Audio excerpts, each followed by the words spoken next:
Alors, voici les points d'entrée les plus communs dans la vie d'un être humain. Des péchés répétés. Jésus a dit, quiconque commet le péché est esclave du péché. Esclave du péché, vu qu'un démon a maintenant une domination sur toi et te pousse à répéter les mêmes gestes. La réaction au trauma.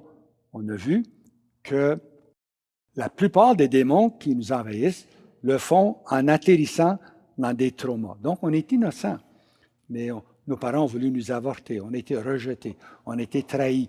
C'est un trauma. On a vécu un accident, une grande peur.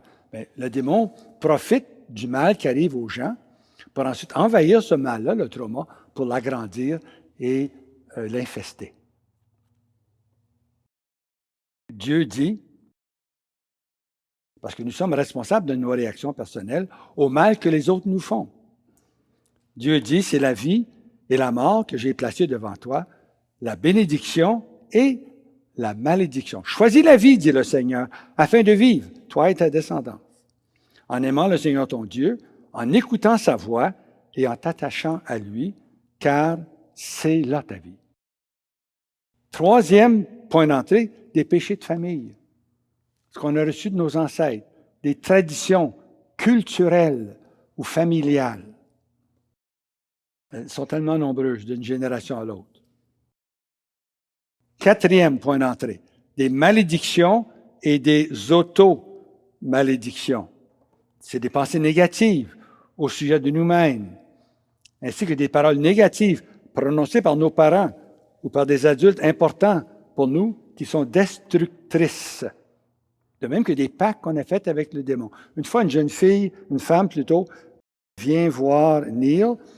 Elle lui dit, j'entends des voix depuis des années. Peux-tu m'aider?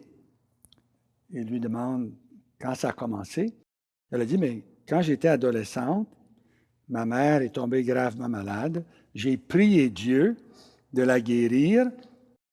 Sa condition ne s'améliorait pas. Alors, je me suis fâché contre Dieu et j'ai fait un pacte avec Satan à ce moment-là. Et à partir de ce moment-là, j'ai commencé à entendre des voix. Alors, il y avait une source claire. Alors, elle a renoncé à ce pacte-là qu'elle a fait avec Satan. Puis là, Neil a chassé le démon, puis les voix ont cessé. Toute implication dans le culte. On a déjà vu ça. Toute implication avec le culte donne automatiquement un droit légal au démon de te harceler et de te rendre la vie misérable. C'est un droit légal. Toute rébellion et désobéissance à l'autorité légitime. Les mensonges que nous croyons, c'est une autre porte d'entrée. Et ils sont légion. Toute relation sexuelle hors mariage est une porte d'entrée. Parce qu'on devient une seule chair avec la personne avec qui on couche, puis tous les démons qui sont en elle, dans cette autre personne, sont maintenant en nous. On est une seule chair, une seule personne par l'acte conjugal. Donc, les démons ont accès l'un avec l'autre.